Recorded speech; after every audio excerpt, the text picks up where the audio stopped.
Children, in the last chapter, we saw there were four requirements of production.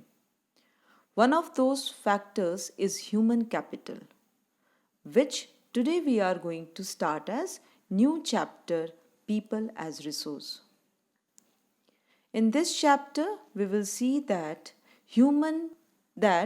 people are big resource for our economy, and that is why population is an asset for the economy and it is not a liability.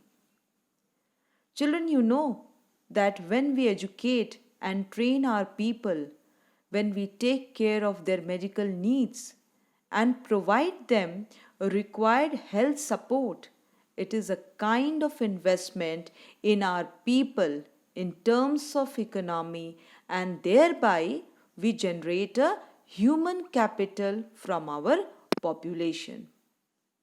In other words, human capital is the skill and productive knowledge possessed by our people. Thus, when we talk about people as resource, we in fact talk about the productive skills, knowledge, and abilities of our country's working people. When we look at our population from this productive aspect, we come to know about the contribution of productive skills, knowledge, and abilities of our country's working people in the gross national product. So, children, we can see that our country's people, our population in the terms of human capital, are a resource for our country, like other resources, and it is termed as human resource. Children, when we talk about the population of our country, we normally focus on the problems associated with large population like flood, education, and health facilities, etc. But by looking at the large population as a source of great human capital, looking at it as a resource is the positive side of a large population that is often overlooked. When we develop our existing human resource by providing them education, training, and medical care, we generate a human capital in terms of economics. This human capital formation is just like any other physical capital formation. For example, physical capitals like buildings, road, industries, infrastructures, etc. This human capital formation adds to the productive power of the country just like physical capital formation. Providing education, training, medical care to our people can be seen as an investment that yields a return just like investment in physical capital. You can understand this from the fact that more educated people or the better trained persons earn higher incomes. By educating and training people, we enhance their productivity, and as a result, they earn higher incomes. Also, in similar ways, people who have access to good medical care are more healthier and thus have higher productivity, again resulting in higher incomes for them. Now, children, please note that the more educated and the healthier people not only gain by earning higher incomes, but society also gains from them in many indirect ways. You can understand that with the help from a more educated or a healthier population to the society. The advantages of a more educated or a healthier population spreads to those who themselves were not directly educated or given health care.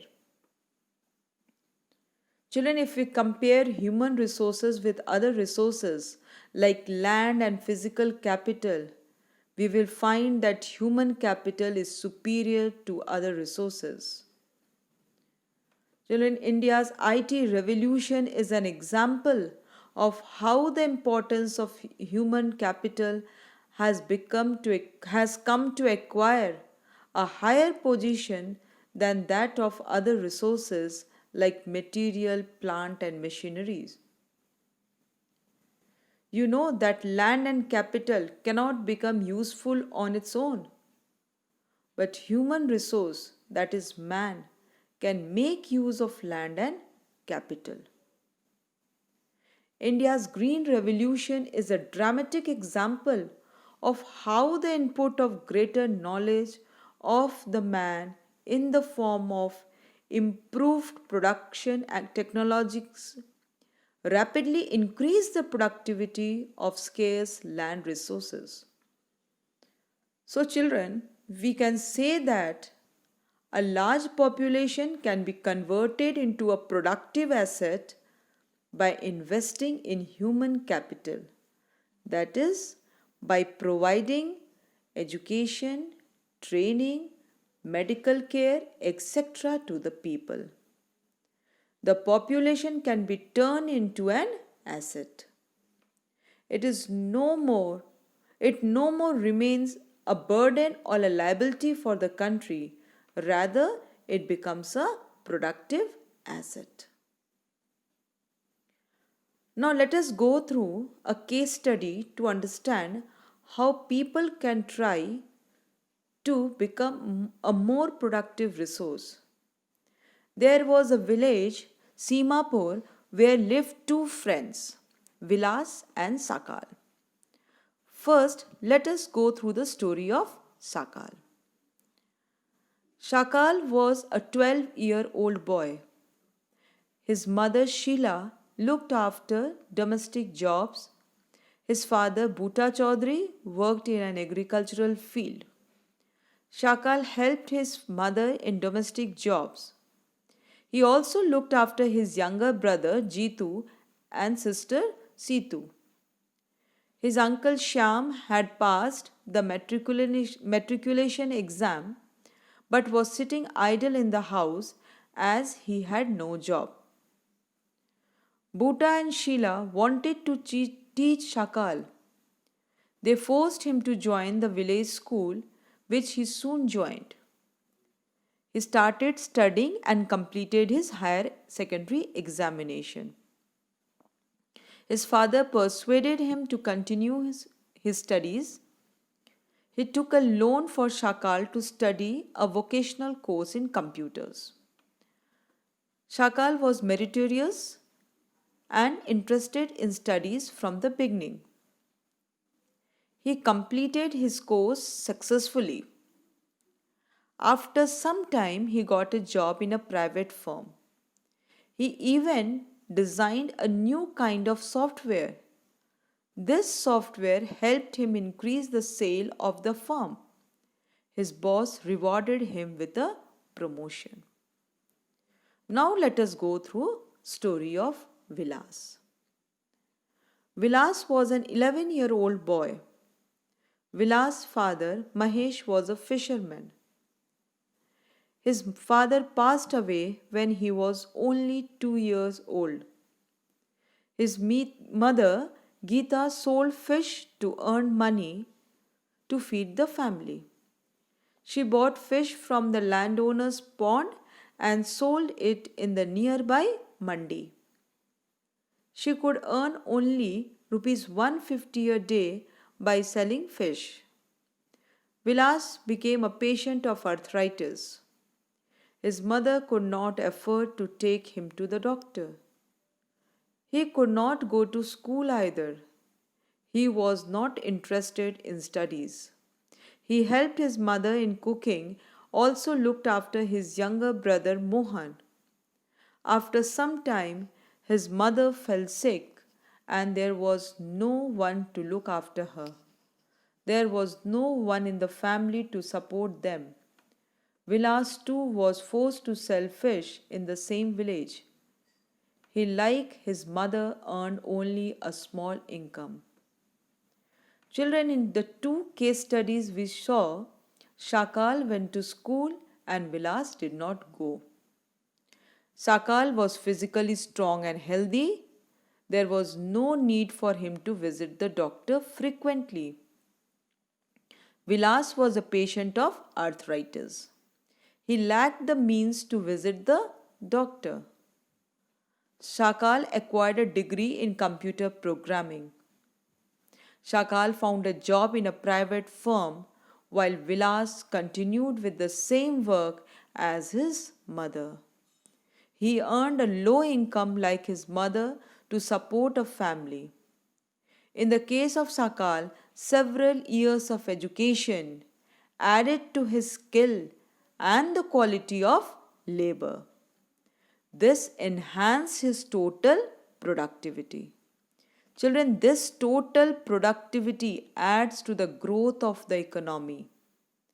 This in turn pays an individual through salary or in some other form of his choice. In case of Vilas, there could not be any education or health care in the early part of his life. He spends his life selling fish like his mother.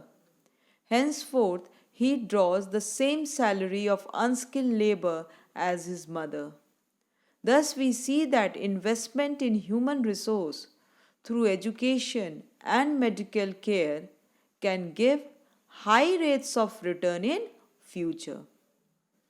This investment on people is the same as investment in land and capital. A child too with investment made on her education and health can yield a higher return in future in form of higher earning and great contribution to the society. Educated parents are found to invest more heavily on education of their child. This is because they have realized the importance of education for themselves. They are also conscious of the proper nutrition and hygiene. They accordingly look after their children need for education at school and good health.